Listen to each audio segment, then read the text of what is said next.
Show. Always Irish. Show. Always Irish. Show. Sometimes it's good to just yell about football. What are you doing? Don't do this to me, Harry!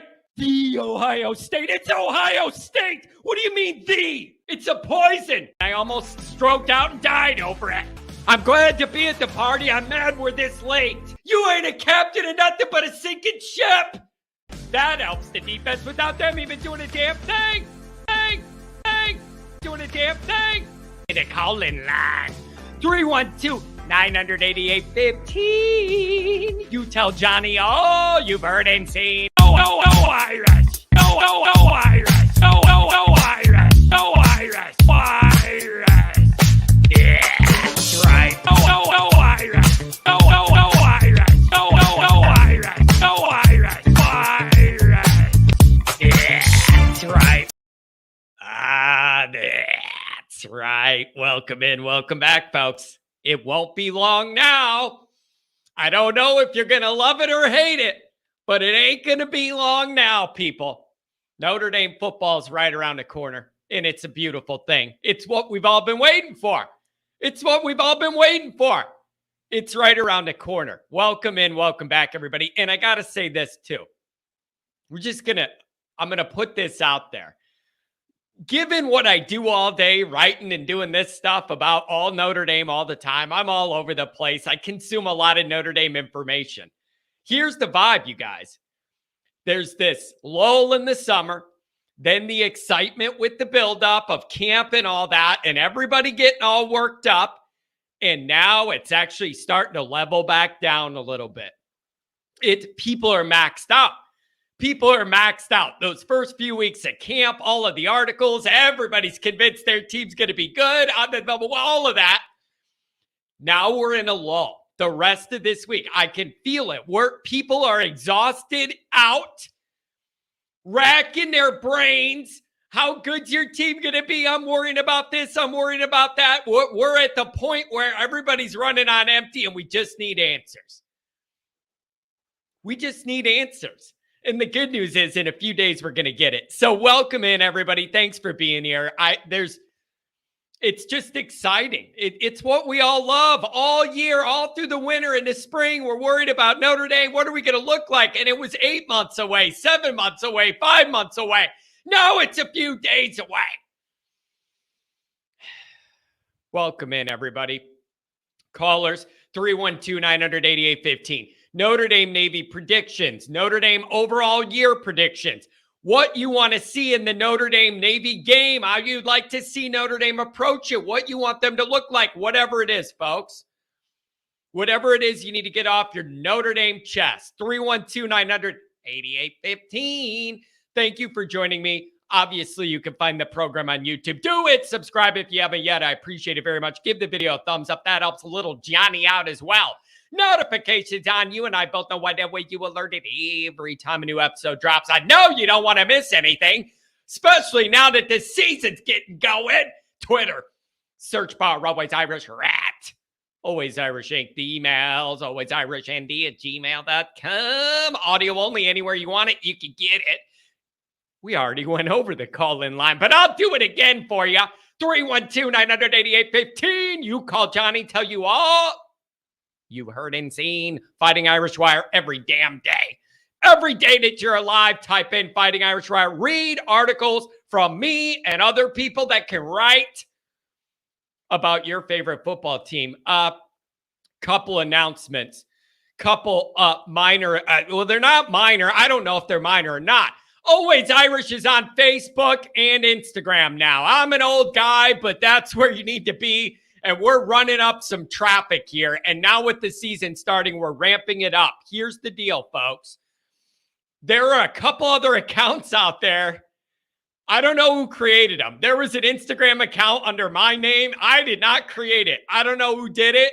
There's a Facebook one that I don't know about.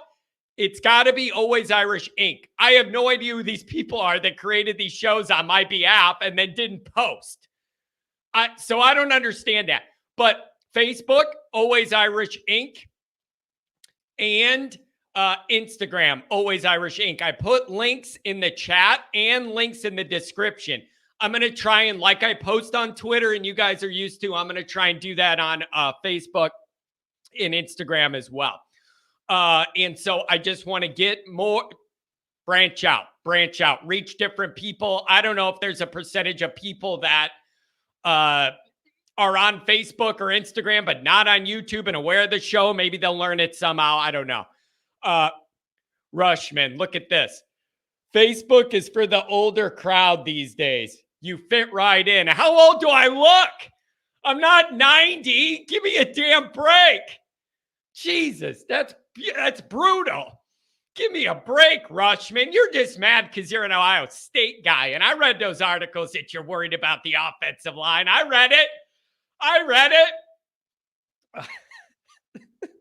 Oh, Brandon, any information about the tailgate location? It's going to be the North Lot, everybody. It's going to be the North Lot. I thought about this a lot, where to host this. I did not want to be in the stadium lot. Too congested for me. You'll spend half the morning trying to take one leak at the portalet.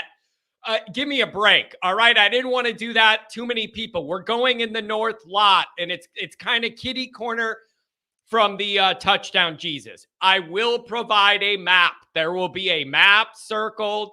It'll have all the information. It's just kind of behind Touchdown Jesus in that area. It's easy to find. I'm going to give you the map. And I got a 20-foot pole flag with my logo on it. If you can't find it, you don't get to come to the tailgate. If you're within a city block, you're going to see the flag. You'll be able to figure it out. So it is going to be the North Lot. Too many people jammed in that stadium lot. I don't like it. It cramps my vibe when there's 8 million people and you're bumping into everybody and we need a little more space. So it's going to be the North Lot. We got a bunch of spots in a row, and it's going to be Party Central USA, Always Irish style. Okay.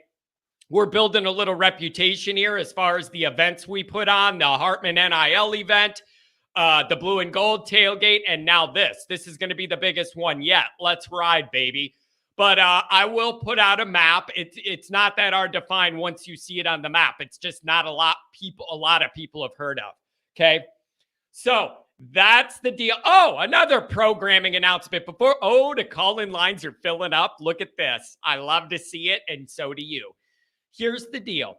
Friday this week, we're going live in the morning. I'm hitting my morning crew. Dr. John's going to give us a live call from the Dublin bar scene. It'll be night there, morning here. He's going to call me from the bars and give us an update. That'll be Friday morning. Friday night, we're going live and we're having a party.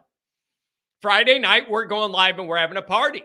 It is my favorite day of the football calendar. The Friday before Notre Dame football starts. It's all in front of us at that point. There's nothing behind us. All your dreams can be true still. You sit there on that Friday night and just think about what your boys may look like, what you need them to look like, what you want them to look like. There's that Friday night anxiety where you know you're going to wake up the next day and Notre Dame football anxiety's there, and it ain't leaving for 6 more months. 6 more months, okay? That is a magical night, the Friday before the first Notre Dame game.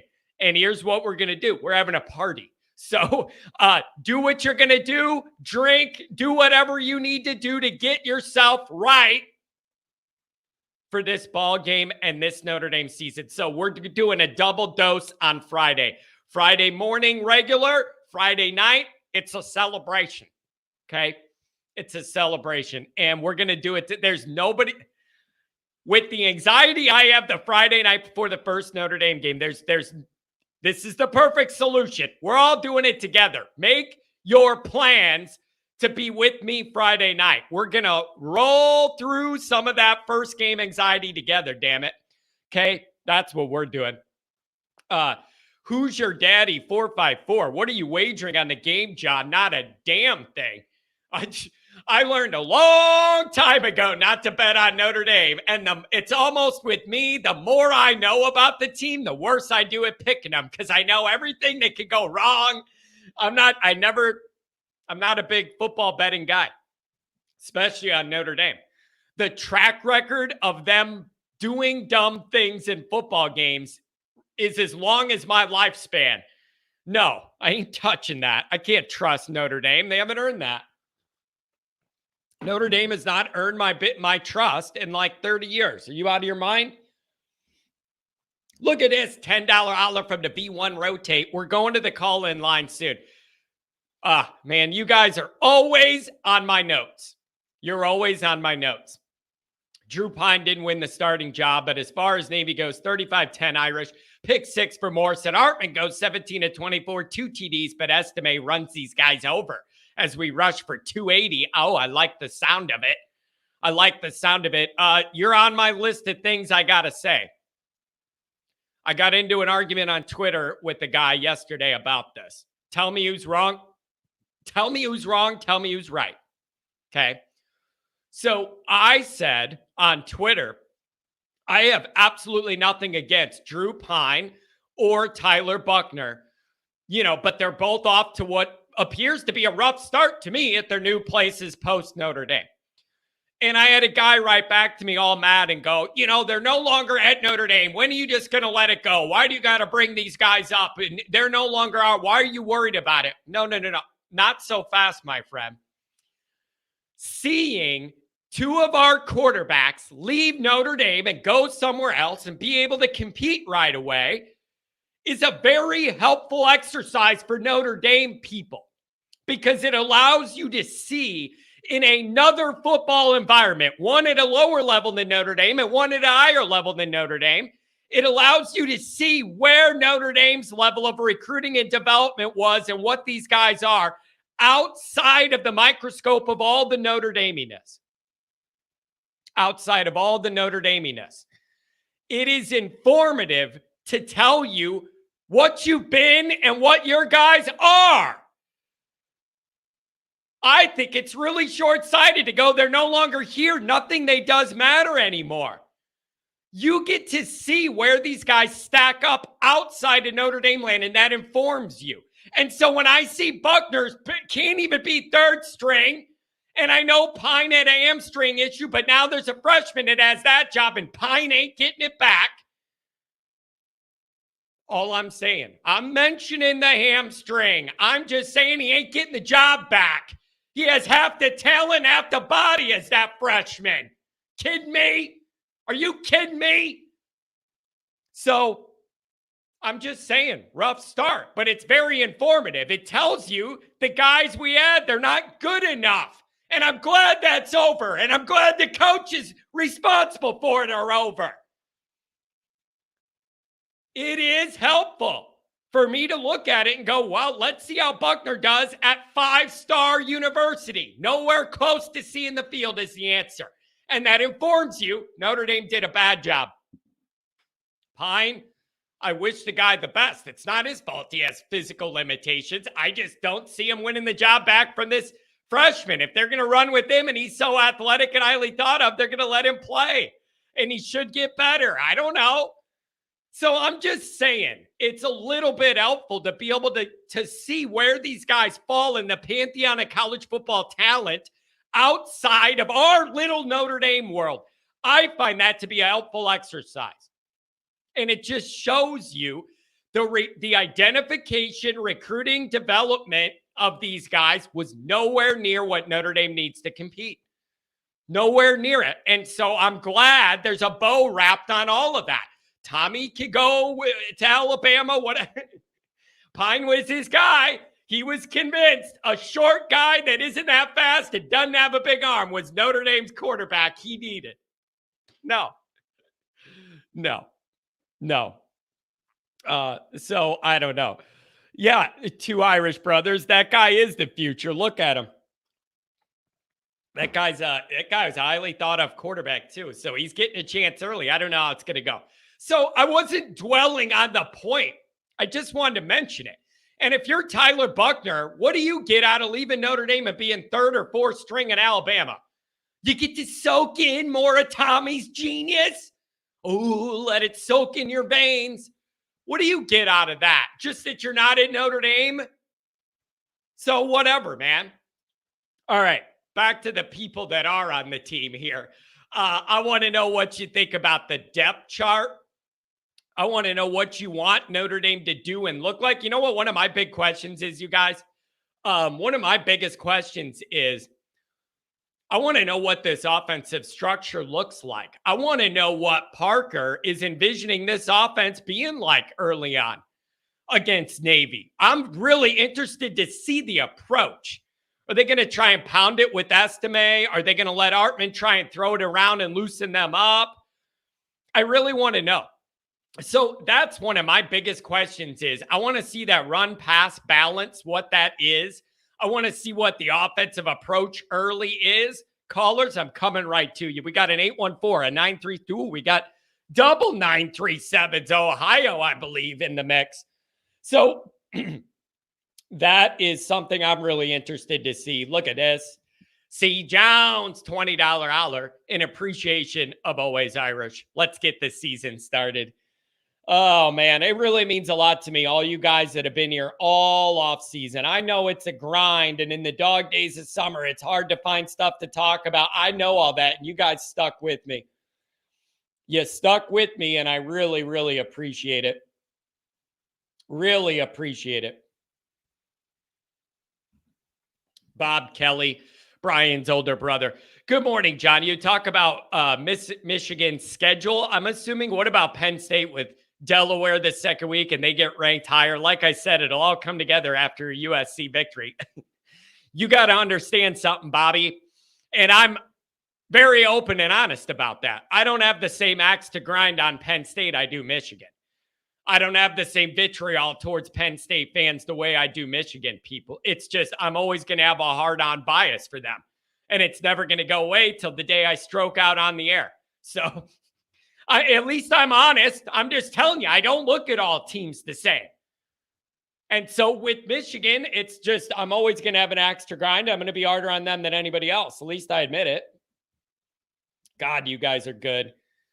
You guys are getting really good at nailing a lot of the stuff on my bullet points we need to talk about. Domer Guy 88. Hey, John, I know you like these NIL opportunities. Sam is getting with Under Armour and Beats. That's what we've been talking about. Definitely moves the needle, my friend. Go Irish, brother. You're right on it, man. It's on my list. And here's what I was going to say. It's Sammy Santa Claus here. I hope everybody saw that. If you're not on Twitter, you may not see some of these things. Everybody got Under Armour tennis shoes, I think, to travel over to Ireland in on behalf of Sam Hartman's NIL deal and Under Armour. Beats, I think it was $41,000 worth of Beats headphones. They're $300-something each. Hartman has a deal with Dre and Beats, and he gave everybody on the team for the flight over Beats headphones. It's a $41,000 deal right there. I love it. And I love that it's public. And I love the videos of it.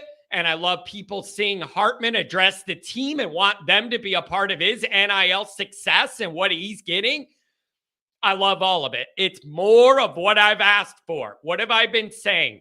I want Notre Dame to have NIL with brand names that these kids like and recognize. Beats by Dre, love it, right? It's just high quality stuff in a billion dollar brand. Love it. So I love that. I love that it's public. I want these other good players and quarterbacks to see you're the man at Notre Dame. Good things come your way. NIL stuff. I love all of it. It is moving in the right direction. $41,000 are what those headphones cost, Beats. And they hooked the whole Notre Dame team up through Sam's deal. That's beautiful. That is exactly what we need and more of it. I love it 100%. Love it 100%. Mikey, John, you on IG now? Hell yeah, that's the only social media I have. I'll be sure to follow. Facebook, Always Irish Inc.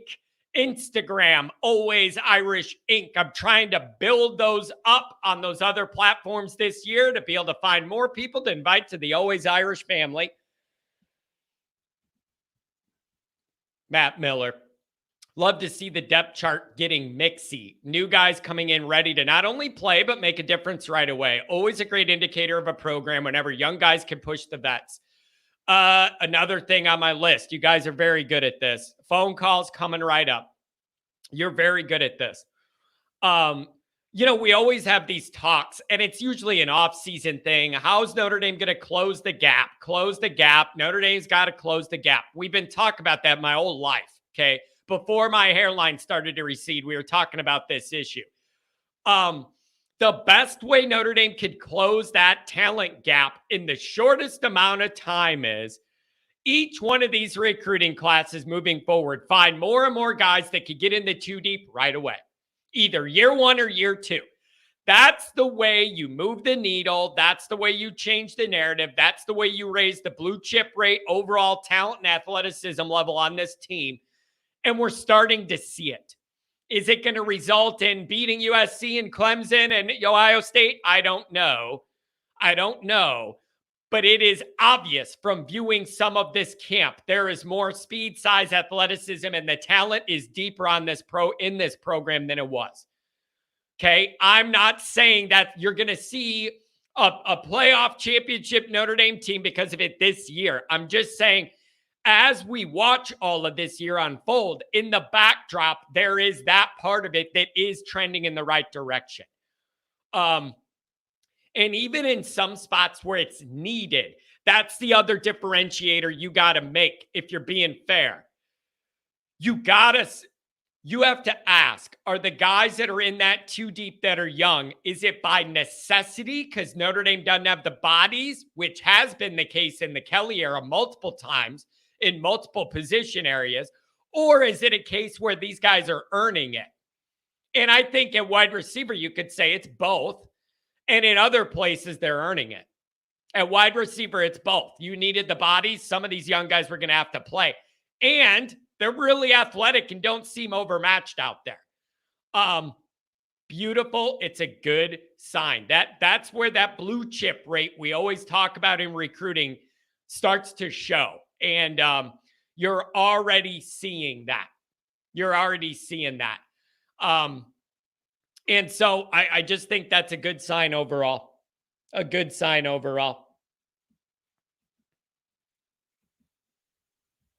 This is hilarious. Matt says, did you see Charles Jagusa, whatever, in the Beats video? He said something like, my senior citizen, Sam Hartman, blessed us. Yeah. Hey, man. Sammy's the old guy. And you know what else, too, man?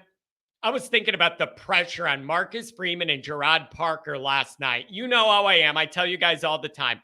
Johnny lays his little Irish head on the pillow, and I just toss and turn and think about Notre Dame angles and Notre Dame things to write about and talk about, tell you guys about, yell about, laugh about, whatever. And think about the pressure on Freeman and Parker. I could argue there'd be less pressure on Parker if Pine and Buckner were here than Hartman. Once Hartman walked in the door, the whole expectations of everything changed right away. And then you combine that with the awkward way Parker got this job. Woo! Parker's got it rough. He's got a lot of pressure and a lot of expectations. A lot of the pressure's related to the expectations. And there's just a lot of them. And it's justified. You get Sam Hartman, people expect you to do good things. And that's fair, but it's a lot of pressure. And for Freeman, it's a big year, man. You got national guys all riding. Year one is year one. You know, work it all out, get comfortable. And now we got to see what Freeman can do. I want to know how much this guy has learned from year 1 to year 2, how much he has changed in philosophy, in practicality, in messaging, in motivating, in preparation. There's all of this stuff that's behind the scenes. And I want to see how he's learned and improved. Bruce, the format. Good morning, team. Almost there. This should be an interesting show. Can't wait for John's breakdown. Curious to know the difference we will see in Navy scheme. I don't know, man. It's a mystery. Oh, boy. I saw this too, Mikey. I saw reports that the game this week has a 70% chance of rain. I hate that. Plays right into Navy's hand. Pray for a dry game. Man, is it wrong of me to say a little rain should not change the dynamic of Notre Dame Navy? I get what you mean that for a running team, that might be easy. Look at it this way. If it's raining a lot, maybe they'll drop a pitch back there because it's slippery. I don't know. This is what I'm saying when I tell you guys. This is not the build-up to the first game last year when you were playing Ohio State and all that talent at their place and all of that. This ain't that. The first game gets extra build-up, but I am stopping short of acting like Navy has Ohio State talent. So I need Notre Dame to just do what they need to do. Nick Dean, good to see you. Mark Holzum, the regulars are here. Phil, it's good to see you. Jay Lehman, he made it to Ireland. Can't listen, but here in a pub in Ireland, go Irish. Jay, you deserve it, man. Have a great trip. Have fun. Be nice to Dr. John when you meet up with him. Oh, man. Defensive keys. We're almost caught up with the chat. We'll go to the phone calls. Defensive keys. ND has to play assignment correct football defense. No over pursuit. DN need to set a solid edge and contain and force them into the art of the defense. What you just described is called basic high school defending the option. Telling you guys, you had all month to prepare to defend this team. If Notre Dame does a bad job, I have no patience for it. None. Zero. This is not in the middle of the year and you have 3 practices and you got to hurry up and get into Navy mode and everything. No! You have a month. You have a month and you have a talent, size, speed, and athletic advantage everywhere on the damn field. There is zero excuse for Notre Dame to play shoddy defense against Navy. None. I have no patience for it this year. You don't get to have a month to prepare for this and then act like you never seen it before. Fofana Banana, somebody maybe keep an eye on him this game. Might be a good idea instead of letting him rip you with the most famous option play of all time that's been run 100 years. And you act like you've never seen it and had no idea how to defend it. Zero patience. None. Zero tolerance. That's how much I have for Notre Dame playing bad defense. You had a month. Oh, Notre Dame guys are smart guys. They're hitting the books and 4 for 40, and they all have these finance jobs when they leave. Well, if you're that smart, figure out where to be and be there. I'm serious. There's no excuse this year. There's no excuse this year to look like you've never seen the option ran before. Angela Rudiger, always good to have the only thing better than having a Rudiger in the chat is having 2, which we get on Saturday nights sometimes. I love it. C. Jones. I want to see a quick start from the Irish on Saturday. Also a dominant attitude from the opening kickoff. C. Jones. You're hitting on items on the show that's coming out tomorrow on the Always Irish channel, where I actually address both of these items. Man, you guys are right on it. We're on the same wavelength. Maybe that means you have problems too in your head if you're on the same wavelength as me. Here's why it's important to get in front of Navy, because the way they play the game and eat the clock. The way they play the game and eat the clock, you got to get ahead of them. They are not built to play from behind. Inversely, it's very hard to play them when you're behind. You have limited possessions and they eat up all the time. It is very important for Notre Dame to get ahead and establish that leverage early. I would even say if Notre Dame has the opportunity to, I would take the ball. Normally, I am a put your defense out there first to ease into the game type of guy. Not here. This situation is different. Even if Navy does not score points, I am not letting them eat the ball for 7 or 8 minutes to start this game, and our offense hasn't touched it. I'm not doing that. I would like the ball, and we're going to go score first and put them on their heels right away. This is probably the only game that I look at it that way. Otherwise, I like putting the defense out there, getting a stop, easing into the game that way, and then getting that extra possession in my back pocket out of the half. That's what I would prefer to do. Okay. Offensive keys: balance, establish the run, open up the pass. O-line needs to step up and be ready for the crashes and different blitz packages they will see. I have concern about Coogan and Spindler. The offensive line did a terrible job in the second half last year adjusting to the blitzes Navy threw at them almost every play. They're going to try and confuse Coogan and Spindler in the inside of this Notre Dame offensive line. That causes me anxiety. However, what makes me feel better about it is you don't have Drew Pine back there trying to figure it out. You have Hartman. If they're going to bring guys all day, they may get home sometimes, but Hartman's going to burn them a lot. He's going to know where the bailout is and burn them. So if they want to go that way, they can. If they want to sit back and play more traditional straight up, they're going to get ran on. Either way Navy does it, it should be a bad dynamic for them. Either way. Phil. Steven Arado. Yeah, Steven. Mark with glasses is amazing. He's doing the Lord's work, editing up a bunch of my videos. Tony. Happy Wednesday. Over under 10 minutes for John to be losing his mind about something. Keep up the good work. I don't know what the clock was, but I'm sure there was something pretty close to it. Taj Murphy, what's going on? Brandon Fry, good to see you here. Heard Buckner and Keon are both running with the scout team. Yeah, for two different reasons. That's for sure. Patrick Cotter, good to see you, man. Wish you're out on the golf course, though. Beautiful day for it. 56-17 from the two Irish brothers. Post-game show is going to be joyful if that happens. Like, I'm going to be in such a good mood, and my hair might start to regrow. It'll be 56. That's a lot of points on offense. Probably, here's the thing with this. 814, you're coming up first. Here's the thing with this. If Notre Dame's scoring 56, that means you're doing good on offense and defense. To get to 56, the way Navy likes to eat up the clock and with the new change rules that are going to help them do that more, that's what I like about this. If Notre Dame's getting into the 50s, they're doing good on offense and they're getting stops and turnovers in short fields. There's no other way to get to 56. Special teams, like, it's extra stuff to get to that level. That's what excites me about getting into the 50s against these guys. Oh, that's a good point by Pat. Don't forget your thumbs. If you have two, give Johnny one. Well, I don't want their thumb. I want them to use it to hit it. I don't want people to chop them off and send it like we're a mob style. Crazy boy. It's good to see you here.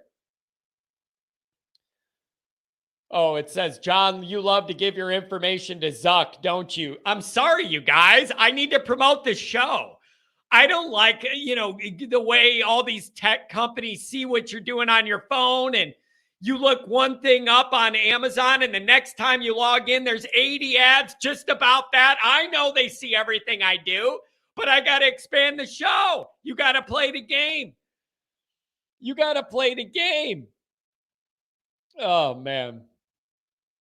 Adam Dowling, it's good to see you. Domer Wop, what's the deal? Hike Daily, what up with it? All right, I think we're getting caught up here. Who's your daddy is saying some weird things. Oh, man. Number one ND fan. What do we got? Rees is a bad man. Sold TB12, a rich bag of goods. I don't know. Tommy here's the first thing, number one ND fan.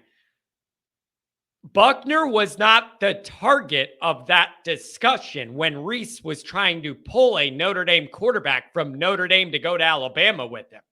It was Sam Hartman, and Freeman saved it. Okay, don't think for a second. Tommy was on the phone with Hartman saying, you're not committed to Notre Dame yet. Like, you could still leave with me and come to Alabama, and we go do this thing. So there were issues there.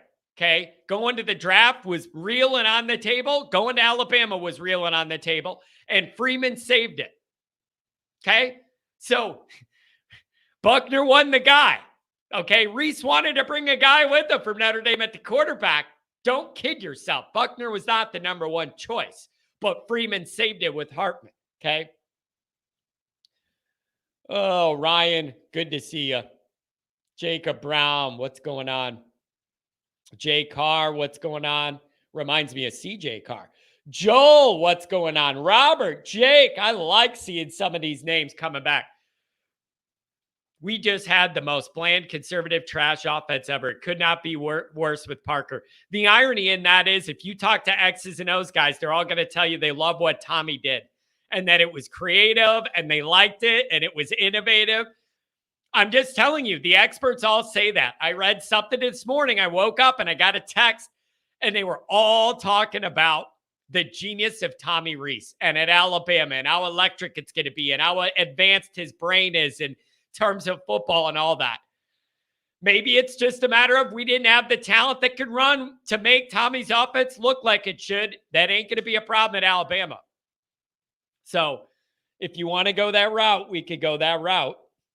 Maybe he didn't have the talent.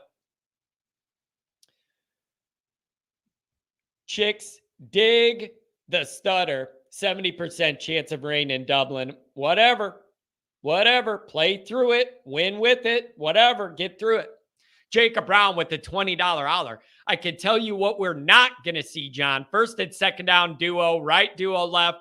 Third down, Oat Mayo isn't quadruple teamed, and then your quarterback could throw it past the line of scrimmage. It would be nice to have a quarterback. It will be nice to have a quarterback. Thank you for the $20 holler, Jacob. Goes right back into the phone fund. Here's the way I look at this. I've been saying it as a joke, but I'm not joking. Notre Dame fans are so far removed from knowing what having a real offense and a real quarterback is. We don't even know what we're looking for anymore. It's depressing, you guys. Even when Brian Kelly was in a good year, you didn't have good enough offense and quarterback play. Everybody needs to understand that. Having a real quarterback makes everything available to Notre Dame. The sky is the limit at Notre Dame if you have real quarterback play. Even Ian Book, for all the good things he did and undefeated seasons and whatever, nowhere near a playoff level quarterback with Notre Dame's talent around him. Maybe if you gave me Georgia's roster in Ian Book, I'd feel better about it, but that's not what we had. If you were going to have our talent we had, you needed a quarterback to pull it along on the top end. We never got that. There were limitations. And what that meant is 9 or 10 games a year, it's good enough that Notre Dame should be able to win and look decent and be able to get through games and win. But what happened to Ian Book every time is the 1 or 2 times you get up against a real team that has equal or better talent, we could do nothing. We could do nothing. We were really easy to scheme for, really easy to shut down, really easy to defend. It was predictable. He wasn't a deep threat. We just don't even know what it's like to enter a year and have that. Now we do. Now one of the issues is, can the interior O-line hold up? Can those young wide receivers get open and block and do the things you need to do, even being young, to make this offense kind of move forward quicker? Those are the kind of things you have to wonder. But I'm telling you, when you look at what's possible this year, anything, because you actually have a quarterback that can make all the throws. You actually have a quarterback who can make all the throws. And more importantly than that, knows what to look for and how to look for it. We have not had that stuff in a long time. Even the winningest quarterback in Notre Dame history. No, in any big game, I looked at his passing as a liability. No, that's not what I'm talking about when I say a real life quarterback. It ain't Ian Book. We don't know what it's like. Hopefully you're about to see it. James Franklin, ultimate snake oil salesman. Until proven otherwise, James Franklin is Notre Dame with Brian Kelly. Good, but not elite recruiting, winning most of their games, and then whenever they're in the biggest moment, they're going to not win. That's what it is. It's the easiest thing to compare in the world. Penn State right now is Notre Dame under Brian Kelly. Pretty damn good, win most of your games, cannot trust him to win the big one. Every time Penn State gets hyped up and I need them to beat Michigan, I need them to beat Ohio State, they fail in spectacular fashion. So that's what they are to me until they prove otherwise.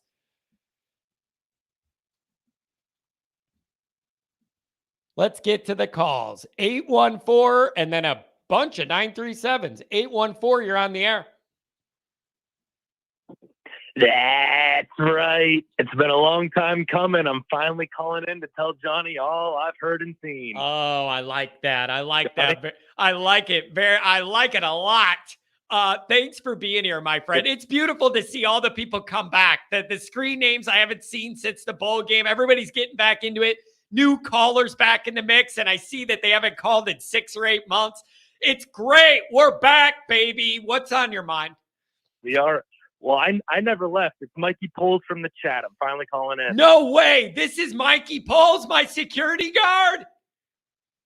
Oh, yeah. I love it. I love it. You're going to the Central game, the tailgate, aren't you? Oh, absolutely. Everything's booked, tickets, everything. I'm ready to go. Beautiful, man. That it's going to be a fun day, and we'll have better weather than we did for the last tailgate during Blue and Gold. It'll be fun, man. So where are you at with Notre Dame starting this year? I just want to know wherever you want to take it. A big picture for the year or just Navy? Where are you at with all this? So I want to talk about the depth chart really quick. And it has to do with unexpected people moving up the depth chart. And you typically see the same trend with the unexpected guys moving up, with wide receivers, the young talent just balling out and making plays, and undeniable talent. The guards just outwork it. The younger guys outworking the older guys, except for one position, and that's Jabron Payne becoming the second running back. I got an answer.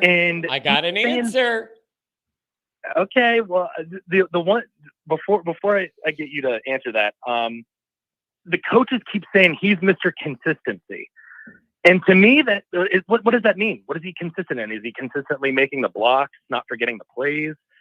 Because to me, Mr. Consistency is Estime. He's gonna just pound the ball. You know what you're gonna get. He's gonna be the tough guy that you lean on.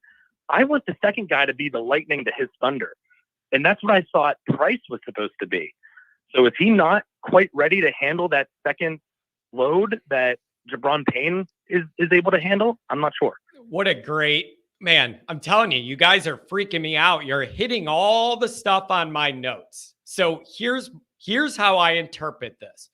Whenever I've heard or read about Payne, here's number one. McCullough recruited him twice. Once at his previous job, and then again to get him to come to Notre Dame. So that's number one, is you need to know this running back coach does have an affinity for this guy, saw something in him and recruited him, switched jobs, and then re-recruited him. So he is a believer in Payne. Here's number two. Last year, Navy, that whole second half, pretty much sent everybody at the quarterback, and we're maybe thinking that might be similar again, that they are going to bring guys, and we had no answer to it. Now you got new guards, and you're nervous about that. I think he's just the best blitz pickup blocker. And so for this game, they want him out there more for that reason. And then I suspect you'll start seeing those carries divvied up more after Estime. He's going to be the number one guy, getting the bulk of the carries. I would be shocked if you don't see the rest of things balance out. But I think that's why you're seeing this. He's just the best blocker and blitz pickup guy. And that I think they're worried about that against Navy. I think that's it. Okay. Yeah, that makes a lot more sense. I was also kind of thinking just the coaches aren't quite ready to put that kind of load on Price coming back from that injury. He's also pretty much just a true freshman. He didn't play at all last year as would have been a true freshman. I think it's just Payne's, like you said, the steady guy. He knows the offense, and just they're looking for consistency out of the gate. Yeah. And I'm predicting that Price jumps up to the second role throughout the year, especially after he gets some more carries, makes some more plays, and gets more comfortable with that offense. Yeah. I just think I think that's the dynamic. And the other thing I'm open to is Navy is unique and the way you approach it's different and your personnel sometimes is different out there. So I think Navy, some things may change after that. But I really do think that's a part of it is the blitz pickup, knowing your assignment and how important that is against Navy. And I think Payne would be further ahead on that. And so I had that on my notes too as something that stood out. I think those carries will start, being dispersed more regularly after that, and we'll see. And maybe they're trying to ease Price back a little bit. I don't know. Was there anything else on the depth chart that interested you? I saw Osbury, Bowen, Snead all in the 2 deep at linebacker. And I know a lot of Notre Dame fans want to see those younger guys play. They'll all be in sub packages. They're going to be out there. Anything else that stood out to you? On the depth chart, everything else was kind of just, I kind of expected. I know those young guys aren't ready to start yet. You have especially at linebacker, you have the seniors, the all 5-year seniors back there. And the coaches have been saying consistently that these young guys are going to be getting a lot of playing time, especially Snead. He's going to be getting a lot of time in, which is great. He needs it. I think, especially for his development and his confidence, he needs to get in early and often. And I think, especially on the defensive side, having the option for that front 7 to be constantly moving in and out and keeping people fresh will be very good, especially when we're playing the Ohio States, the USCs, when you're getting fresh bodies out there and they're not getting run down like they were last year. Yeah. And that's all a part of raising the depth, like that blue chip ratio we all talk about, having a bigger rotation of guys you trust. We're seeing more of that. Mikey, I got to tell you, I couldn't believe when these guys were reporting from camp how good the D line looked and how deep that rotation is. 7, 8, 9 guys, and they feel like they can keep them fresh and move them in. That's a lot of praise. I was not expecting that. And I'll be honest, I'm not believing anything till Ohio State. Offensive line and the defense. Do it against Ohio State. I'm not going off what I see the first 4 games. That's what it is. I gotta see it against real talent first. But that came out of the camp, and it was one of the biggest notes of the camp. It surprised me a little bit to hear how good they feel about that defensive front. Well, I won't believe it until Ohio State, but we better see it during these first 4 games. Well, I don't want to see them struggle. That's a different thing. Yeah, you're right. I expect it to be decent in the first 4, and if it isn't, it's a red flag on the other end. But I'm just saying, even if it looks decent, I'm not believing it till Ohio State. Eventually, Notre Dame's bar has to be, what do you do against the best teams you play? That is the only bar that should matter at a certain point. So don't lose to Marshall and Stanford, and then get serious against the real teams, okay? Yep. So I don't know. Can I ask you, what do you think Parker's offensive approach is going to be early? I want to know. You think he's going to lean on Estime and try and do that? Or do you think he's going to say, we didn't bring Hartman in here to hand the ball off. It's bombs away, anchors away on Navy. I think it'll be very balanced. That's a tough question. I was thinking that all morning because I was going to bring that up as well. I want to think that they'll rely on Estime, but I don't know. Parker also just doesn't seem like the kind of guy to just fall back and just want to hand the ball off and pray it works. I think with a guy like Hartman, he knows the talent he has, and he's going to be willing to use the weapons he has based on what the defense has given them. If they're going to stack the box, Hartman's slinging the rock for sure. Yeah, and I am very interested just to get a glimpse of where Parker's mind is at. I just want to know how he's seeing this right off the bat. And so I don't know. I just think it's going to be really interesting, and it should be the ultimate. Take what they give you and exploit the hell out of it. If Navy plays Notre Dame straight up, if Navy plays us straight up, we're going to win those matchups. If they sell out near the line, I think there's no reason Hartman can't beat them and pick them apart in the pass.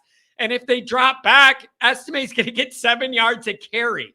Either way Navy does it, it should be trouble. If we're doing what we need to do. Yeah, exactly. Just real quick then, before I get going, I know that the phones are jammed up and I don't want to take up too much time. My prediction, I said it, I think on Monday in the chat, 55-9. That's my prediction.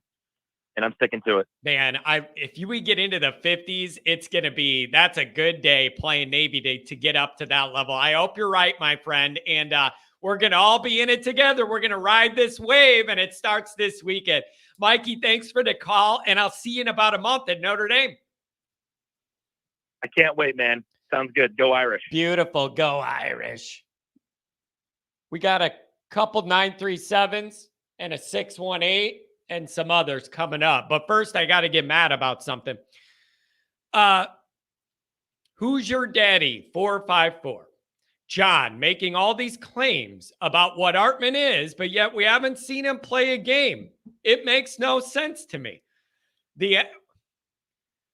Is he a freshman? What are you talking about? He's a sixth-year guy. If you haven't seen him play a game, that's your problem. Am I missing something? Why are we acting like this guy has no body of work that even on his worst day puts up bigger numbers than anything Notre Dame's had on the team? Am I the one losing my mind? Even if you have complaints that Hartman sometimes gets loose with the football and throws too many interceptions than anybody wants, that is a knock on him. That is a knock on Hartman, is that he gives the team the other ball sometimes. He's had 77 touchdowns in 2 years. It'd take Drew Pine 2 lifetimes to get that amount. Are you serious? I'm not saying Hartman is...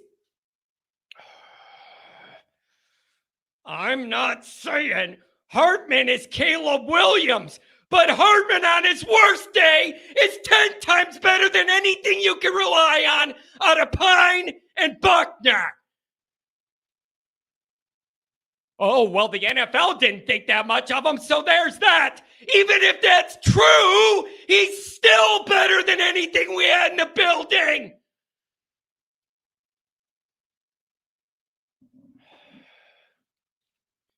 Am I the one? Somebody tell me. Am I missing something? He's got 110 freaking touchdowns in his record. Pine and Buckner got to live 4 lifetimes to ever get that amount.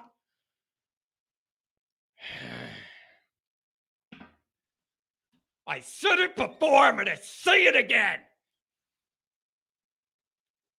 Hartman doesn't have to be Heisman to raise the bar of what this offense could be. He doesn't. That's what I'm telling you guys.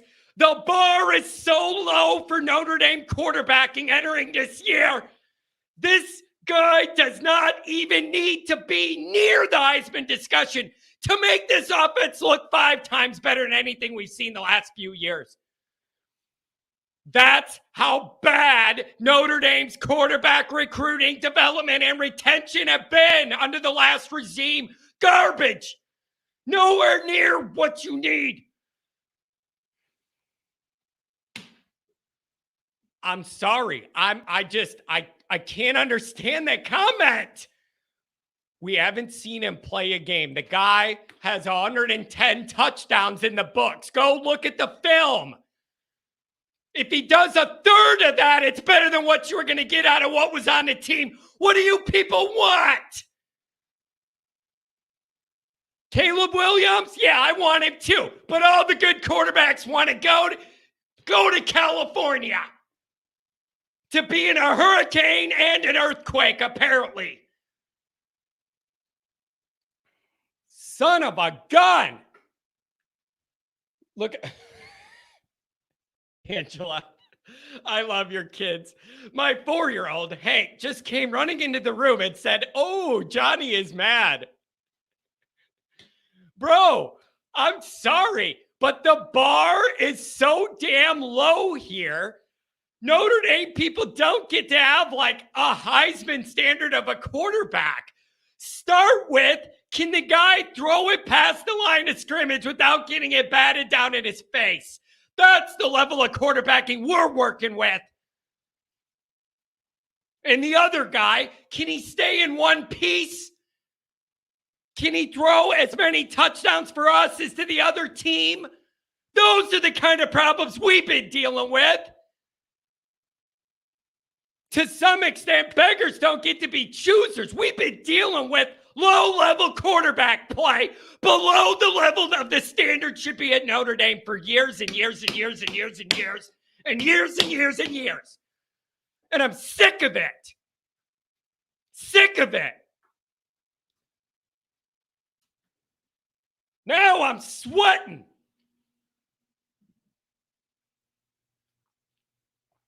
I'm always farming content, Pat. I ain't no dummy. Not my first rodeo. 937. Call me down. Hey, John. How's it going? Very good. I feel better already. Your soothing voice has calmed me down. No more yelling. It's beautiful. What's on your mind? There you go. What's on your mind, brother? Thanks for calling.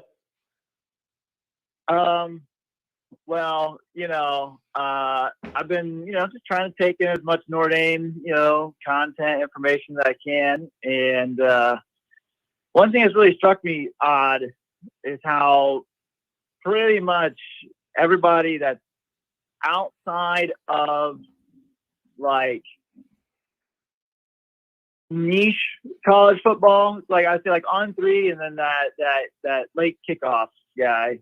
Josh Pate. Josh Pate's good. I like Josh Pate. He's very fair. I really like him. You know why I like him, man? He's one of my favorites. And I'm going to tell you, I really thought about that. As somebody in this space, I think about these things differently. Here's what I like about him.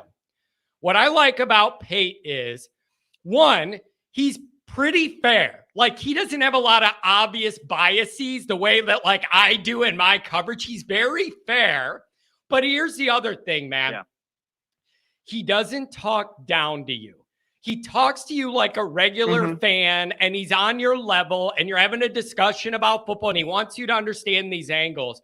But unlike a lot of these experts and a lot of the Notre Dame media too, there is no like, I'm the expert and I'm telling you and you got to, it's more conversational. Like, he approaches it in a way that's like not looking down on you like he knows it all. There's something about it that really works. He's very grounded for the level he's at, and I appreciate it. I do. Well, and I like him because he's like a true football nerd. Like, he knows his stuff about everybody, which is just kind of nice. Like, I feel like he's actually watched all these teams. That's how he talks. Like, he talks like this is actually his team that he's talking about, even though he talks about everybody.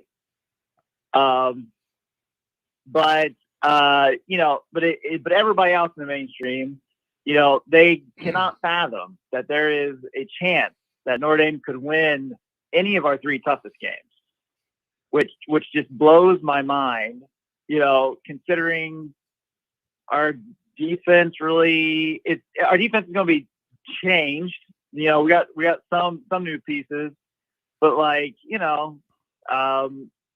think it's been said we're returning like 70% of our production. So it's not like you're totally starting over. And then like, look, our offense, what did we lose on our offense? Nothing. We lost nothing on our offense.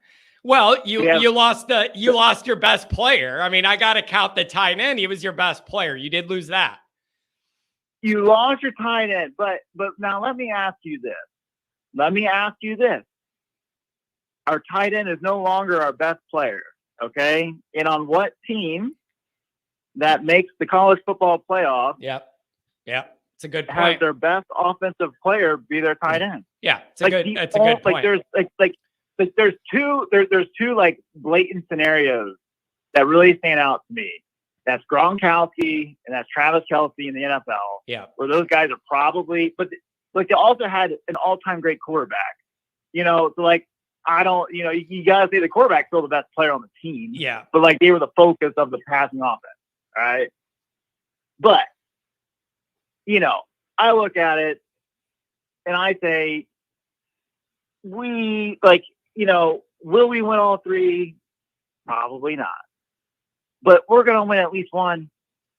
We're going to win at least one. Yeah, but wait. All right, fine. But we won one last year with the guy in the beginning of Wizard of Oz as our quarterback. Is everybody going to be okay with that? You made a huge upgrade at quarterback, and then we're going to win one again. We did that with last year with the guy that couldn't see over the line. People want more than one of the big three, baby. People want more than one. How it plays out. Right. It depends on how it plays out. But I wanted to call it like a lot of the mainstream media people, they want to put us down because they're saying, oh, you lost your offensive line coach and you lost your offensive coordinator, and we don't know who you replaced them with. And I kind of want to remind everybody that, look, game one, do you think our offense was ready to play with our legendary Harry Heastand and Golden Boy Tommy Rees? That was like one of the worst offenses I've ever seen in my life. But was our defense ready? Our head coach is a defensive coach. Was our defense ready?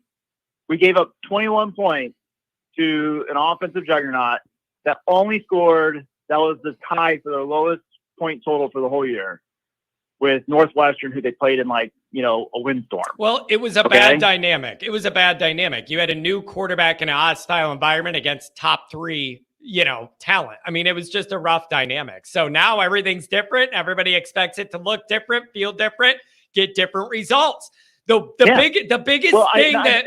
biggest thing that makes me feel more confident in these big three this year is we will be approaching it with a quarterback that can actually make real world big boy throws and make good decisions. And we're not used to that.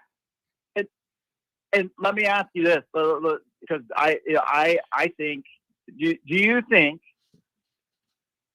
that Sam Hartman and Audric Estime might be two of our best offensive players since maybe Will Fuller? Probably, because I think they're just that important. The quarterback's always the most important player on the team. And then you got a horse. Michael Mayer. You got a horse. That Estime's going to get so many carries this year. Even though I like the depth behind him, he's just that horse that when you open the barn, he's the one you want running out first. Literally, he's built like a horse, all muscle. Right. And so I don't know. I really think. I know that there's been a lot of hoopla with Sam Hartman, but I still believe that the most important aspect of our game and the most important player is Estime. And I look at our four. But wait a second. How can a running back be more important than a quarterback? Like if that was the case, then in the NFL, the running backs wouldn't be treated like low-level commodities and not have the same market value. Right? There's a reason they're looked valued differently. I can't value unless it's Reggie Bush. If it's Reggie Bush, I'll value it at that level, but not more than a quarterback unless you're the best player in the league. Hold on. Yeah. Now, my father told me one time that figures never lie, but liars figure. And I kind of think you threw out a figure there. And while 98% of running backs are viewed as just plug and play, there's a couple out there that are special. And they get treated differently. I don't believe Estime's at that level yet. His breakaway runs need to be touchdowns, not 30-yard gains to get to that level, and he has not had that breakaway speed. I love him. 100%. He's my guy.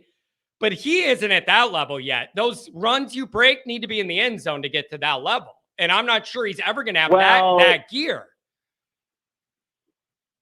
And I love the guy. I love the guy. I'm not doing any of this to degrade that guy. I want to feed him, but I can't overvalue it yet. Well, the 4 games we lost, only one of them he had 10 carries. The rest of them he had less than 10 carries. Those were the games that we lost. And I look at it basically the same way this year. He has to get touches because he's that good. And I don't want to sit here saying Audric Estime had 6 carries against Stanford and he averaged 7 yards a carry. And we only scored 14 points. He's got to be up near 20 a game, don't you think? I think that's where he needs to get. I think that's where he's going to be. I think he's going to be up near 20. I really do. Look, it's nice having depth. It's nice having depth, and it's nice having a change of pace guy. And the only time that I can really recall in my viewership of Notre Dame football was probably 2013, 2014, somewhere in there, where we had that one counter. It was some weird, handoff counter play. And we ran it 4 or 5 times that year. And every time it went for 60 plus yards or something like that. Yeah, it's nice to have your speedster be able to run some kind of oddball counter play that is your home run hit, for a running play. But in reality, do you looking back, we saw Mark Ingram run all over Notre Dame in the national championship game. Did they need a change of pace guy? I don't. Clemson last year with Shipley, did they have a change of pace guy? No, none of these. I've watched some of our games back. They keep saying, "Oh, we got a 3-headed monster." Well, our 3-headed monster was so monstrous that two of those guys are no longer running backs with Notre Dame. One's a wide receiver, one transferred out. So I don't think that they're that good. And it was a really interesting point that you guys said that Drew Pine is not going to start. And is it true that Tyler Buckner is have a name a starter? I think he's 3rd string. That's really interesting. He isn't even 1 or 2, man. He's 3rd string from what all of what I've seen. So I don't know. And then that Styles, I don't think that Styles is going to be playing anywhere, right? I know he went to OSU, but he's not. Yeah, he's not playing offense for that way. Yeah, look, and I don't think anything can happen this year. But we started out 0-2, and Marcus Freeman did ride the ship and finish the season 9-2, and we got a lot of momentum going, and we kind of trimmed the fat, so to speak. I feel like this team has trimmed the fat, and I do like seeing that our 2 guards are not the guards that everybody was expecting to play. Yeah. Yeah. Because that kind of says to me that maybe talent won out. Yeah, and there's also that's a very interesting dynamic to me. And the issue is there's nothing to compare it to. None of us have seen Joe Rudolph evaluate Notre Dame talent, and none of us know what production you're going to get out of that O-line. So that leaves you in a position where if you're a Notre Dame fan, all you could do is trust his judgment. And then Saturday, those guys aren't all confused and turned around and twisted and everything, getting ran around by short Navy guys. So that's on my list of things to watch. I have no history with Rudolph or these guys starting, and I want to see it. I don't know if Notre Dame ever started a season out 0-3, but last year was about one of the worst offensive starts to a season that you could really have. Yep. It was quite unfortunate. Week 1, you scored 10 points in the first half, nothing after it. And then week 2, your starting quarterback went down. That is about as rough of a start as you could ever get. Ever. And he threw 2 picks, with one of them being a pick 6, and then Pine threw a pick. So your quarterback production threw 3 interceptions, and you lost by 5. Yeah. And then what? We scored 17. We scored 17 points in week 3. Oh God. All right. But before I let you go, you got to give me a Navy prediction. What do you think we're going to see? What's your score ballpark? I mean, I think it's tough to guess because you just don't know how long a Navy drive might take, even if they just go 25 yards. I'll say I really want us to average 40 points. So I'll say 42 points to 17. There you go. And man, that'd be a nice post-game show to have. I wouldn't be yelling about any. I'd be in a good mood. We'd have our win. I really hope some of these predictions come true so we can have a relaxing, celebratory first post-game live show. Anything else, my friend? Thanks for calling me today. What else you got? Just one last thing. Sure. Will our backup quarterback, Steve Angeli, will he throw a pass on opening day? That's a good question. He'll throw one. I think he'll throw one. They're mostly going to keep it on. Okay. Yeah, they're mostly going to keep it on the ground. And if they're ahead, they're definitely going to do that. But eventually we'll end up in some third down, something or other. He's going to throw one. We'll go with that. And let's see it. And also, he's been getting a lot of credit for how he's looked in the summer session. I want to see it. Yeah? Yeah, I've been hearing he looks good. So I don't know, man. But hey, I like your energy and I appreciate the call. Enjoy the rest of the week, and then we're gonna have some fun Friday and Saturday, buddy. All right. See you, man. Have a good one. Thanks for the call. Did everybody see this? 937 again. I'm coming to you. 618 as well. Dr. John will call from the pub with my crew on Friday. A 10-minute heads up as agreed. Go Irish. Tons of domers over here. The previous message, he put out what bar he's in. Anybody who's over there, you want to hang out with Dr. John? Let's see if I can find it and pronounce it. I don't know if I can or not. Oh, man, I'm glad you made it over there, Dr. John. I had a couple supers I wanted to get to. It's a $5 holler from Paul. Captain John, every day closer to the game, I get less sleep. I have nightmare that Navy Blitz shuts us down. Paul! It's a bad sign, Paul. You're living the John life.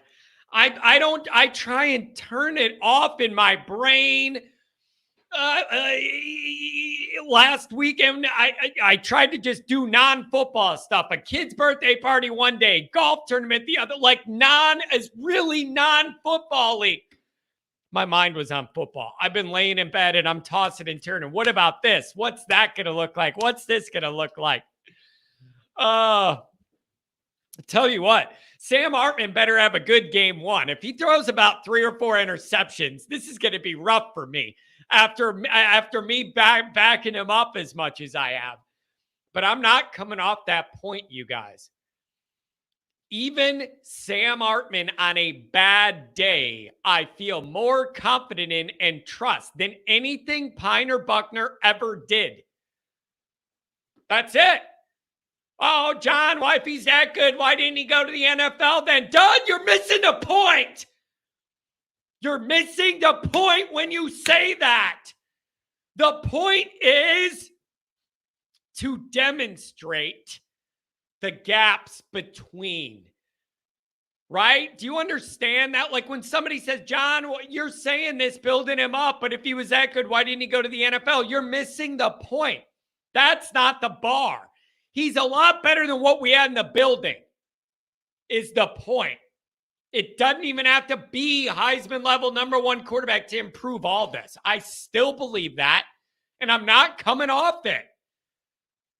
I'm not coming off it. 110 touchdowns or whatever. Come on. It's a body of proven work. Pine and Buckner don't have that. Half of Buckner's touchdowns went for the other team.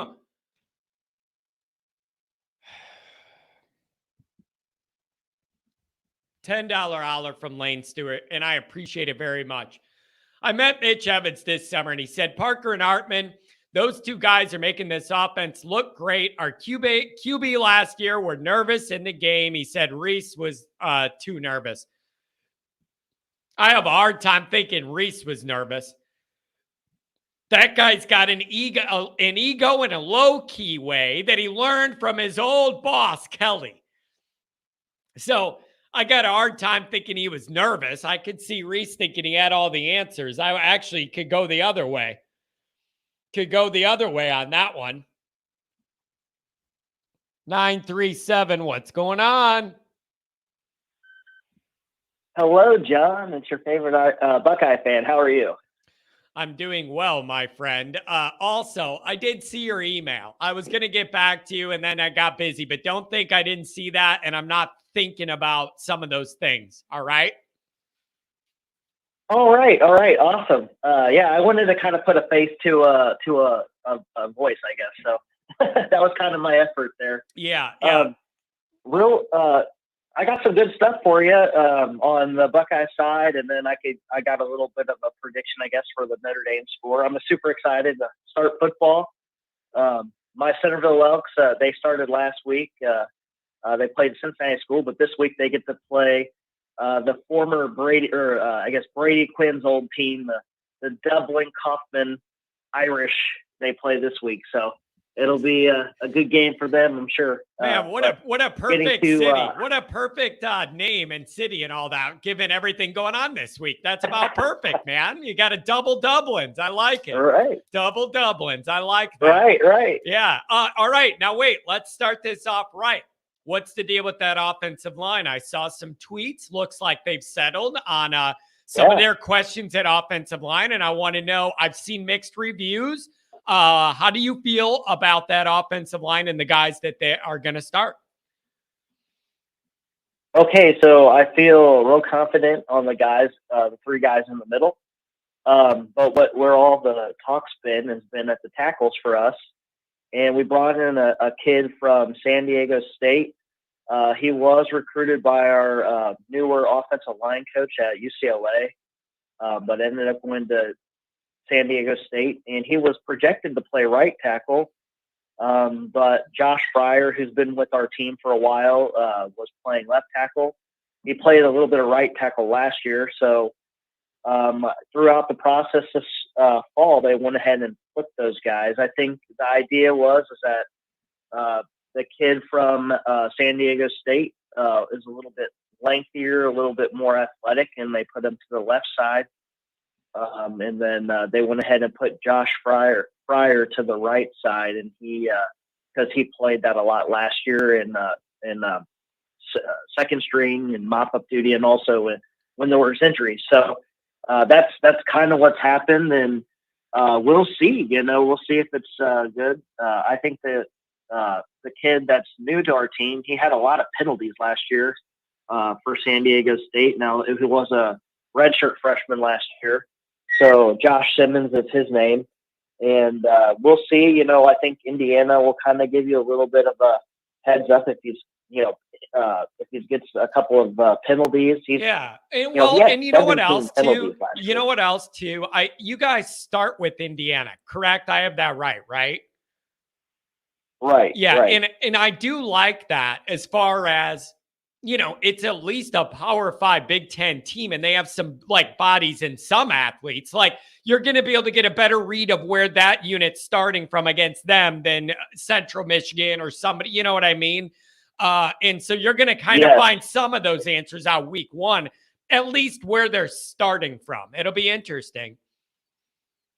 Right. And one thing you can watch too in the Indiana game is that their coaches, just whenever they play us, they're known to send out all different types of blitzes and make things kind of complicated. So, they're pretty pesky when they play us. For whatever reason, it's probably because it's their Super Bowl. You know how it is for Notre Dame, similar when you play lower level Power 5 teams. So, it's going to be interesting and looking forward to it. I think the biggest news right now is the quarterback news. Yeah, that was the next thing I was going to ask. And I've been following on Twitter some of the Ohio State people that I follow just because it's supremely relevant, this year. And it's interesting because I'm seeing a lot of mixed reactions to that offensive line dynamic and the quarterback. What do you feel about it? I've seen a lot of Ohio State people like, the hell with it. Just pick a guy and we roll and we have good talent and we hitch the wagon to that guy and we go. What do you think about that quarterback dynamic? What are they going to do and why? Okay, so I think the guy that's most dialed into this and really has an understanding of what's going on is Zach Smith. And you might remember him. He is the famed Ohio State coach that, the wife beater coach. But he has a show out there. Menace? Is it the that's, Menace? Pretty Menace. entertaining. The Menace show. Sports. Yeah, okay. Yeah, Menace to Sports. Yeah. And he has several coaches that on the team that he's still friends with. Hey, wait, time out. We back and time forth out. with Let me tell you this. Brilliant marketing move by him when he got kind of exiled, turned into the bad guy. Everybody turned on him to pivot that into a show where you're kind of telling people you're a menace in a way. It was actually brilliant by him to lean into that reputation and find a platform. Like, I'm not saying he's a good guy and I know all, right or wrong. I'm just saying it was a creative marketing idea to be able to use that. That's all I'm saying. Yeah, I agree. I agree with that 100%. I mean, I enjoy his show, but I will say this: when I listen to it with my dad or with family members, I really can't listen to it with him. Yeah, he's a little bit loose at the mouth. Yeah, but it seems like he does have some insight, and he's been saying kind of all along that Devin Brown, who is kind of the running quarterback, Kyle McCord's more of the statue back there, but Devin Brown's been just outperforming, and the beat reporters have basically been saying that Kyle McCord, kind of hammering that drum until about this week when, about 10 days ago, when Zach Smith said, nope, from what I'm hearing, Devin Brown's the man, and he's going to be the starting quarterback. Maybe not week 1, but versus Notre Dame, for sure he will be the starting interesting. So do you like that because it gives you more mobility back there, or like what? How would you see it? Heck yes, I definitely like it. I think if you look at the biggest knock on C.J. Stroud was his unwillingness to run and pick up 5 yards, which would get you a first down. He'd rather throw it 10 yards down the field for a 50-50 ball. And instead of just get the easy first down, move the chains. So yes, I'm definitely all for this. And especially since what I'm hearing is that even in passing downs, Devin's been outperforming with his percentages, the different plays that he's doing. So now what year is he? What year is he experience-wise? He's a sophomore. He's a sophomore. Maybe a redshirt freshman, but he's been with the team for 2 years. Man, so if I'm you guys, then I'm going, man, this line better hold up, because that's the only way we're going to be able to utilize all of that outside skill talent is if the line holds up enough to let all of that develop in the games we need it to. And is that where your mind's at with to be able to use all those amazing features? That part has to be good enough, to maximize it. Right. Well, I think my mind is to the point where we need to, early in the season, we're going to have to learn how to mesh the line together. I think that's a growing process. So which quarterback do I want? I want the guy that can scramble, extend plays, and give us the best chance of moving chains. Yeah, that makes sense. I think definitely in the short term, and from what I've heard, the team loves blocking for him better than McCord. But, I all the stuff is kind of rumors at this point. Well, dude, listen. Listen. I don't blame them. I would rather block for a guy where if it doesn't go perfect, I know he could scoot around a little bit and not make me look bad. I would like blocking for that guy over a statue too. I get it. I would. Right. So yeah, that's the biggest news probably out of the camp right now is that kind of battle. And they did not name a quarterback this week.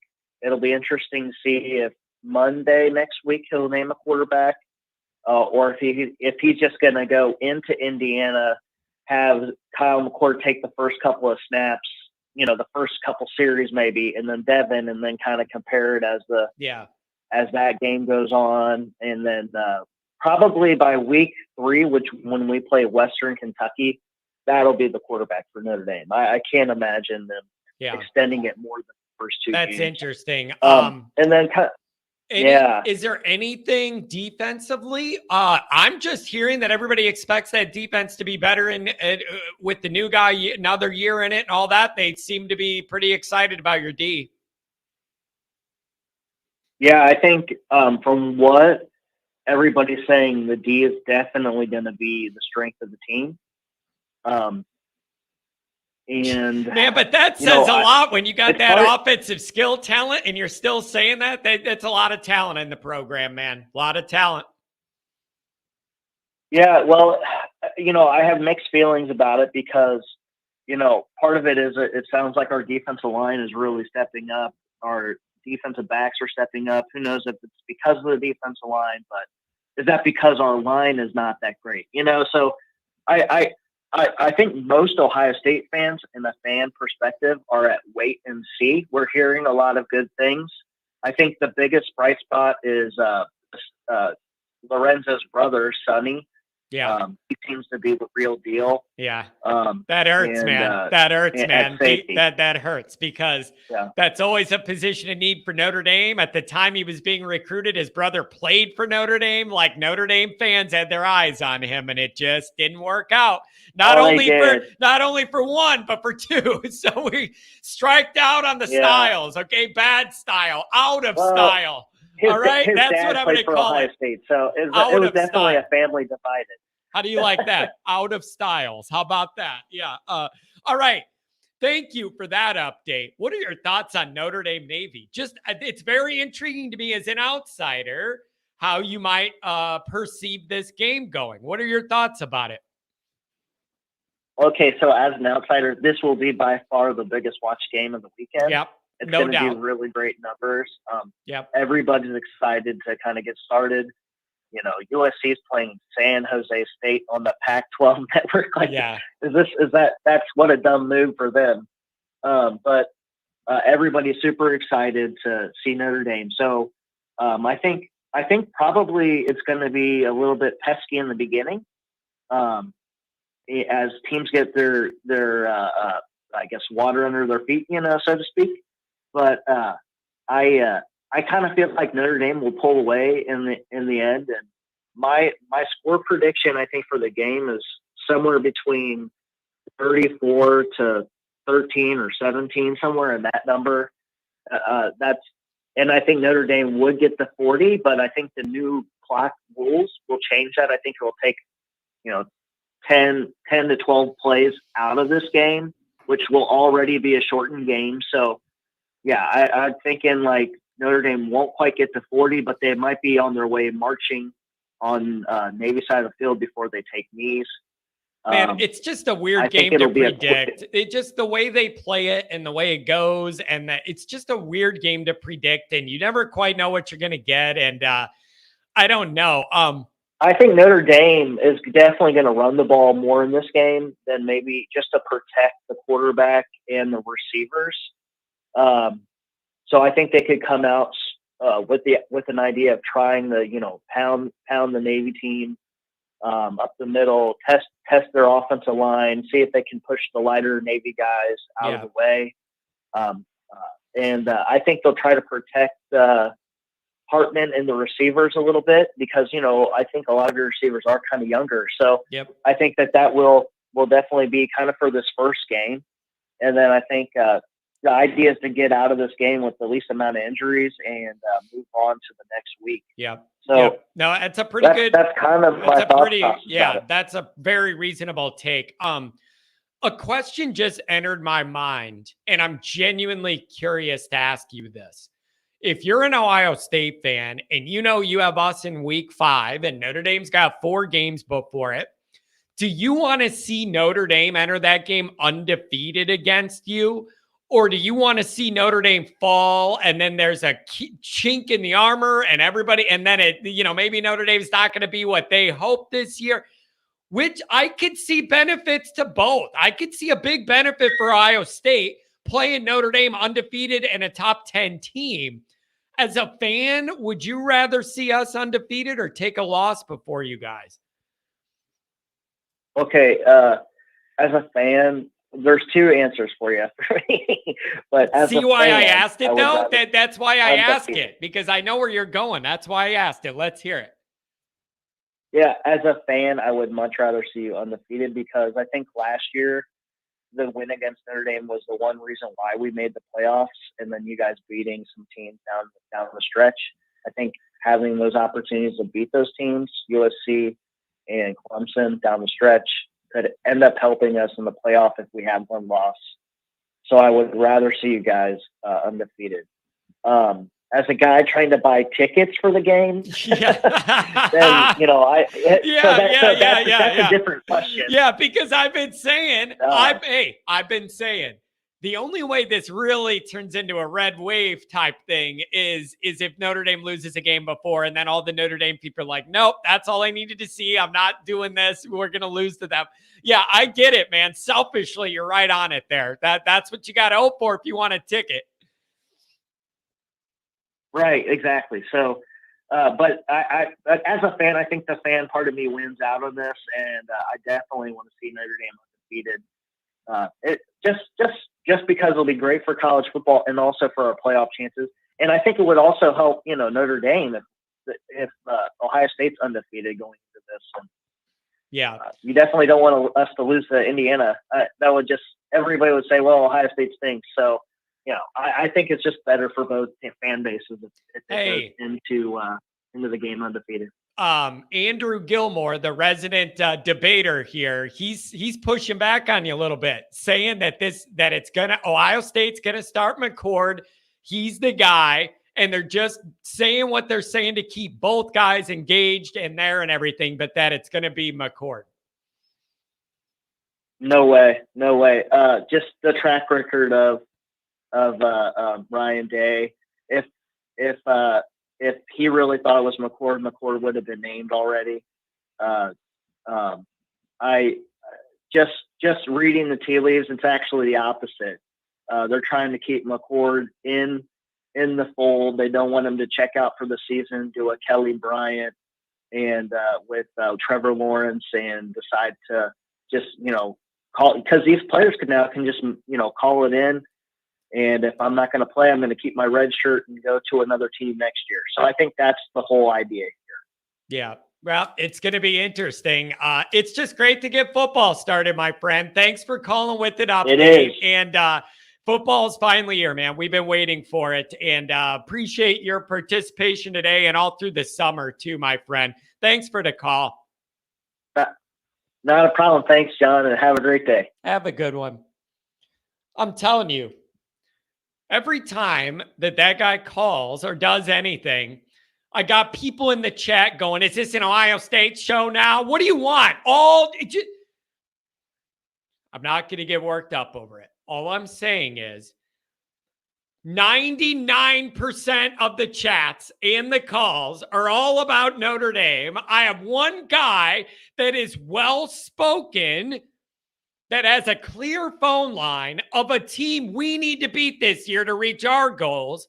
And it's an Ohio State show, because I have one guy that calls here from another team, and it's an Ohio State show. And it'd be different. Here's the other thing. It'd be different if we didn't play Ohio State. I do find it somewhat informative to hear from a fan of another team that we got to beat in a few weeks. And what's going on with them? Give me a break. Like, I know it's hard for some people to understand this, but it's a better show when you have a little mix.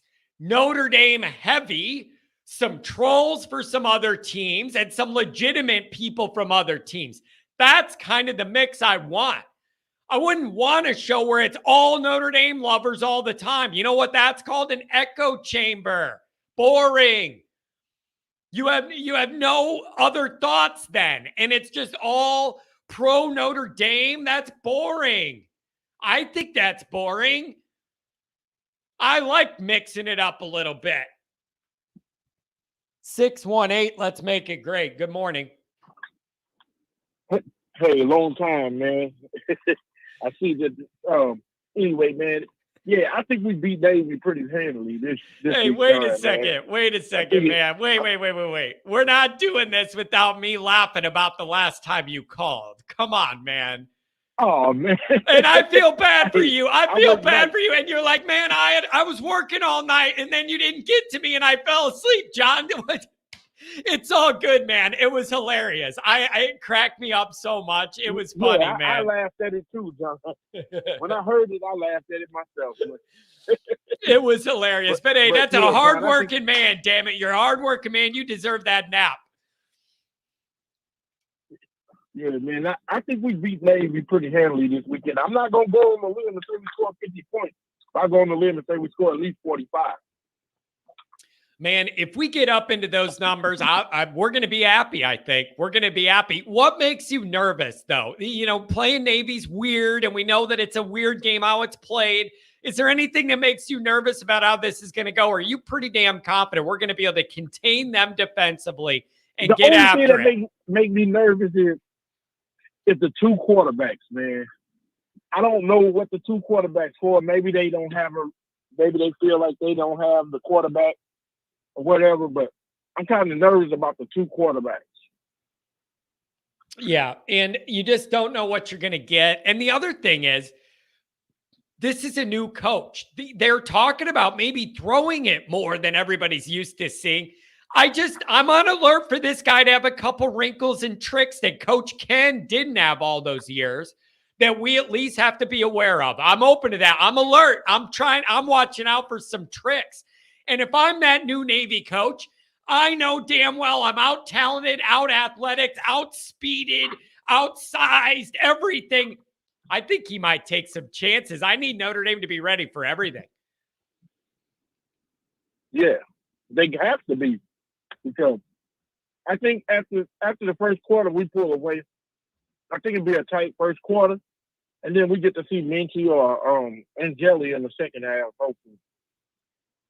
Yeah, it's just gonna playing Navy. Notre Dame either seems to have it all figured out and the game goes totally their way, or it's a cluster. Like, you don't know what you're gonna get. Sometimes we handle them easy. 2012 in Ireland, handled them easy, beat the shit out of them. And then other years, like last year, you're just praying we don't lose at the end. It's just Navy messes up the way everybody plays on purpose, and it's annoying. 12 yards of offense, man, and that hurt us last year, man. We should have won that game by 60, man. We only got 12 yards of offense last year. Oh, in the hey, second half, listen, man. It hurt us. It hurt us. It hurt my airline and the estimated years of life I have left. That's how much it hurt. That was rough, man. But another thing I want to talk about, the quarterbacks that transferred from Notre Dame, man. Yep. I hate to talk about it, but Buckner, I don't know what to say about him, man. I think he should have stayed at Notre Dame and stayed one more year and sat behind Hartman for a year and then learn from Hartman, and then next year would have been his year. But he goes down to Alabama thinking that he got the starting spot sold up, and now I'm hearing that he ain't even going to be the starter. I'm hearing he ain't even going to be second string if you're talking about Buckner. And so no. Or are you talking about Pine? Oh, Buckner. I'm hearing Buckner's going to be third string. Yeah, I got to ask, man, if you're going down there and you're not even going to be second string, then I got to ask, like, what are you getting out of that other than just being in the glow of Saban and Tommy Rees's genius? Or was it just a matter of he was so frustrated with the circumstances with us, he had to just go somewhere else to get out of it? Like, I understand that if that was it, that he just was so frustrated with the injuries and then never getting the job and all that, he just needed to get out. But it's rough if he isn't going to play. It's embarrassing, man. It's embarrassing. I mean, you go down there and you think that you got it, especially how embarrassing that they quarterbacks looked in the spring game, man. then you turn around, you're not going to even win out the second string, man. You're not even going to be second string quarterback. Yeah, it's just rough. And I wish him well, and I wish Pine well too. Good kids, good guys. It just didn't work out here. And the reality, man, is for Notre Dame to be where they want to be and get where they want to get, they need a higher level of what's possible out of their quarterbacks. I'm not being mean. I don't have an axe to grind against Pine or Buckner. I wanted them both to do well. The reality is it's just an undisputable fact. Notre Dame needs a quarterback capable of doing more than those guys where they're at. It's just the way it is. And I think we have that. And I think once Hartman once he transferred to Notre Dame, I think Buckner should have got out of there as well, because you wasted your time, you know what I'm saying, your energy, and then tried to go into the spring and beat him, and you didn't beat him out. You didn't look good in the spring game. Yeah. It's I think Buckner already had plans to leave before the spring game, and that's why he seemed aloof and totally disconnected and had a bad spring game. I'm fairly certain all these moves were going on behind the scenes, and he was checked out, and it was all over. And he played that way in the spring game. That's my read on it. Mm-hmm. And he got beat out by, man, an all-time great, you know, ACC all-time great. What do you expect when he threw more pick sixes and he threw touchdowns? Yeah. So what do you expect? Yeah. Yep. Hey, it's true, man. And so I don't know. Let me ask you this. I've been thinking a lot about Notre Dame's offense in this first game and the unique way Navy plays defense and runs the game. How do you think Parker's going to approach this offensively early? Do you think he's going to lean on Estime, or do you think he's going to get in there and say, I didn't bring Hartman here to hand the ball off, and try and push the ball? What do you think he's going to do approach-wise? Yeah, how about a little play action and deep post to Merriweather? Play one, baby. Get Notre Dame Nation going. A little play action, and then you get Merriweather behind the defense. Ooh, baby, I like it. I like it a lot. One thing I seen about Navy last year, man, they couldn't stop the pass, man, for nothing. You know, their pass defense was horrible. You know, and I will push it downfield.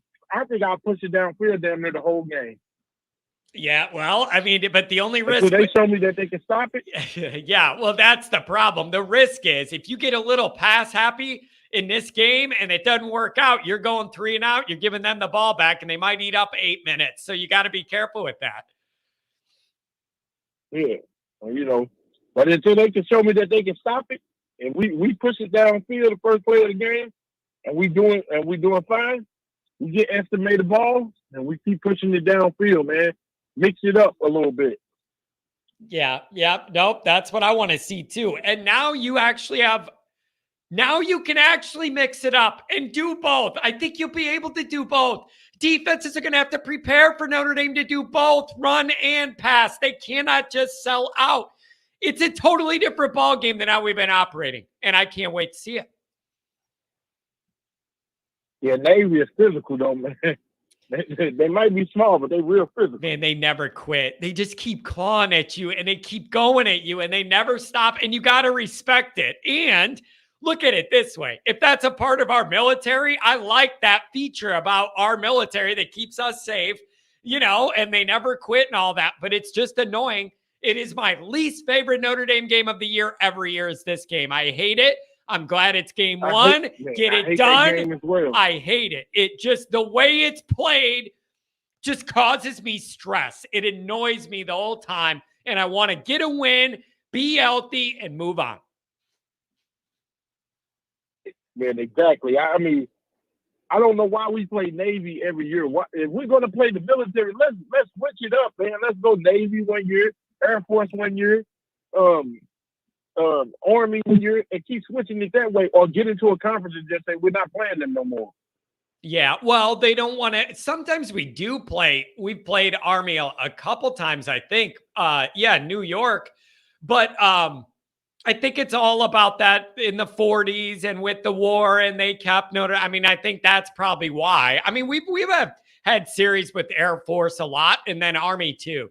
But I think that's why it's always going to be Navy, and they probably don't want to play more than one academy a year anymore. Yeah, because I'm like, you don't have to play more than one academy, but switch it up some, man. I mean, we get tired of the Naval Academy, and then either they beat us or they play so hard that they come close to beating us. Yeah, exactly. So I don't know, man. This is going to be interesting, but we're excited. What are your plans for the game, man? Are you going to pace around Saturday morning all nervous, or are you going to keep busy, cook out and drink a little something? What are you going to do pregame for game one? I want to know. Man, I'm gonna keep busy, man, because I'm gonna keep busy, man, and then I'm gonna go to my son's high school game, and then watch hopefully Notre Dame game come on right after that, and then I'm probably head up. I'm not going to head up there because I wanted to head up to Illinois State and watch the East St. Louis Chicago Mount Carmel game, but I'm not going to be able to do it. Yeah, man, it'll be great just to have football back, baby. It's going to be great, and I want to have a good, relaxing weekend with the Notre Dame win, and we're all feeling good about ourselves. That's what I need, my friend. Hey, I really appreciate the call. I'm glad we were able to connect this time, man. You're a long-time caller, and I appreciate you. All right, John. Have a good one, man. Enjoy the weekend. Big win coming, hopefully. Take care. Give me a call in the post game if you want. Oh, boy. All right. We got Dr. John. He's having a good time in Ireland over there at the pubs. That's beautiful. I see Pat is having a discussion about censorship and my show and what's in the chat. Pat is correct. I don't like people talking negative about any of the other shows in the Notre Dame niche. Okay? Here's why. I am minding my own business, talking about Notre Dame, doing my own show, talking to the callers that genuinely want to talk about all this stuff. Every time somebody starts talking shit about another group or whatever in the chat, I have nothing to do with it, and I get all the blame. And I get all the drama, and I get the mean messages, and I get people saying that I said stuff that didn't happen. We're avoiding all that. Just don't mention the other shows. You're on this show, talk about this show. Here's my position, and I've said this forever. My position is, as far as Notre Dame media goes, it's beautiful because you have something for everybody. You have something for everybody. If you want recruiting heavy shows, this niche has that. If you want X's and O's game shows, Notre Dame media has that. If you want the fan angle, like getting into what else, then you have that here. It's beautiful. I don't want people to pick one show and that's all they follow for Notre Dame. Go to a recruiting expert with the inside stuff and get it from them. Go to the X's and O's show breakdown here. And then when you want to just yell and talk about how it all makes you feel and think, you come here. You could do it all. But all I'm saying is, I just don't like when I take the stray bullets for things people in the chat say about other people. But I end up with a bunch of mean messages. John, why did you do that? Say that? Why are you encouraging this? And then it turns into, one of my people was watching your stream and they said you initiated all that. I'm not dealing with any of that bullshit. Don't put me in the middle of it. I only want to get yelled at for the stuff I do and say. I'm not taking stray bullets because you guys get loose in the chat, okay? I'm not doing it. So I want everybody to branch out, man. Go find different shows. And, oh boy. All right, people. I think that's going to be it. I got some things to do. Here's what we're going to do. There's going to be a short coming out tonight. There's going to be a video on the keys to Notre Dame beating Navy that comes out tomorrow morning. Then we're going to have a short tomorrow night. And then Friday is going to be it.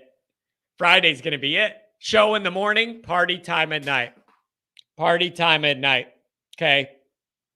Party time. Oh, Roger Dodger, good show. Always, yeah, I don't know if it's good or not to have a USC guy complimenting your show. Like, I don't know, Dodger, but I do see him, man. Roger Dodger's all over. He's all over. He's in Pigskin Pete. I've seen him all over, man. I like it. I like it. It says, Van Gorder's burner. John's trying to monopolize the indie market. Listen, here's what I'm good at. Here's what I'm good at.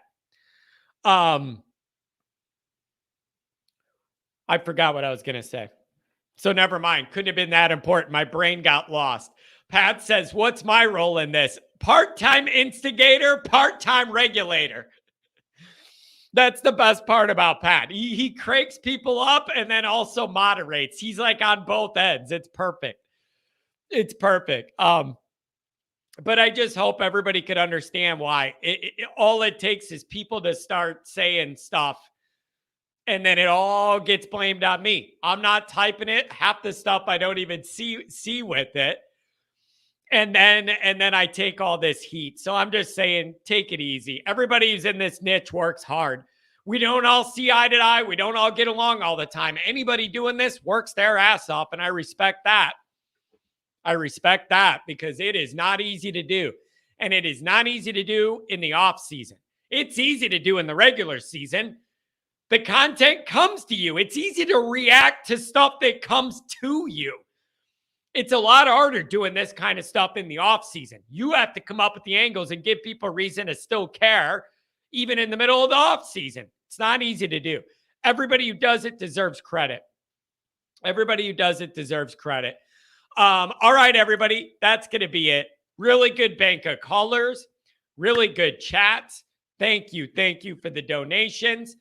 And then video tomorrow morning, 2 live streams Friday, and then the post-game show right after the game Saturday night. It's a beautiful thing, folks.